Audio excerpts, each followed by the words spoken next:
He carried the woman straight back to the manor and immediately summoned the physician to treat her wounds. The snow outside was heavy, but the fire within burned as warmly as a spring day, creating a stark contrast to the world beyond. Seraphina finally awoke, lying softly in my husband's arms, her beauty enhanced by the light reflecting off the snow outside. When our eyes met, hers were sharp and mocking.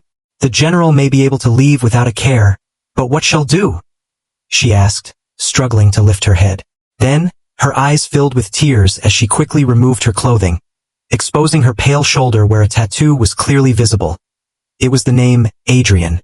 "In the past, you pitied me for my tragic fate and personally marked me with your name, promising me a lifetime of protection. Do you still remember that promise, General?" Adrian finally lost his composure, pressing her head against his chest, his voice trembling. "Why are you doing this to me, Seraphina? Do you know how much you make my heart ache?" Soon, the physician arrived and found that Seraphina's body had been weakened by the harsh winter chill, making her incapable of bearing children. It turned out that, to perform that dance for Adrian, she had taken a dangerous potion. This potion gave her the grace of a swan and a snow-like beauty, but the musk it contained had come at the cost of her reproductive function. Barely able to speak, Seraphina rasped. "Though I was surrounded by courtesans, my heart has always been yours, General. I could never belong to another. When my madame compelled me to take another client, I fled, choosing to die at your doorstep rather than betray my devotion to you." "Seraphina, enough," Adrian said, turning his head away, though the redness at the corners of his eyes was unmistakable. As expected, he pulled me outside, where the wind and snow howled around us. In our 3 years of marriage, we had never faced each other in silence like this. Finally, he broke the stillness with a strained voice. "Alara, this is a serious matter. I can't just turn my back on her." "Adrian, we should part ways," I said calmly. "That's impossible," he interrupted me quickly. I smiled faintly. It was no to all. The same general who vowed never to forsake me at our wedding banquet just days ago has brought a courtesan into our home and marked her with his own name. Do you want me to be the laughingstock of all of Stonehaven? If you can't keep your promises, then let's end this marriage and go our separate ways. I turned to leave, but Adrian's hand clamped down on my sleeve. The man who had never faltered in the presence of the king now stumbled over his words. "Alara, please, believe me. I only took her in out of pity. My heart is only for you." I cut him off sharply. "How many women have you said these words to?" Seeing that I remained unmoved, he grew angry. "Alara Stonemore, there is no divorce between us. Only death can part us. It seems I've spoiled you too much, making you forget that a wife must obey her husband." With that, he stormed back inside, convinced I would never leave him, convinced I would eventually accept this, as other women did, and share him with another.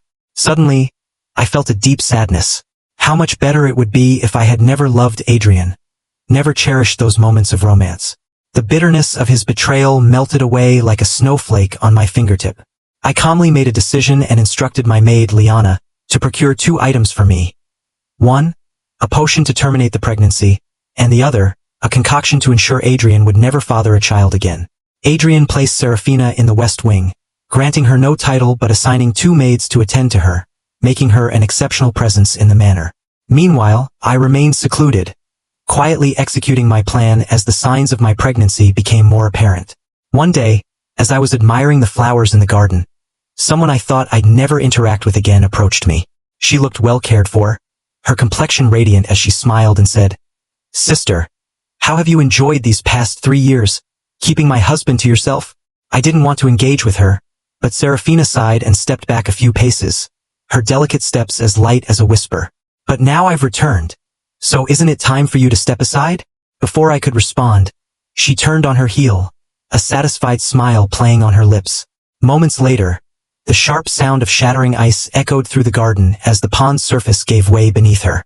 Seraphina's screams pierced the air as she floundered in the freezing water. She accused me of pushing her, a ludicrous, transparent scheme that once would have made me scoff at its sheer amateurishness. But Adrian, blinded by his guilt and her theatrics, believed her without hesitation. When he came to confront me, I remained calm and said, "I didn't do it." He frowned, finally relaxing his clenched fists. "Very well, I believe you." Just then, a servant rushed in.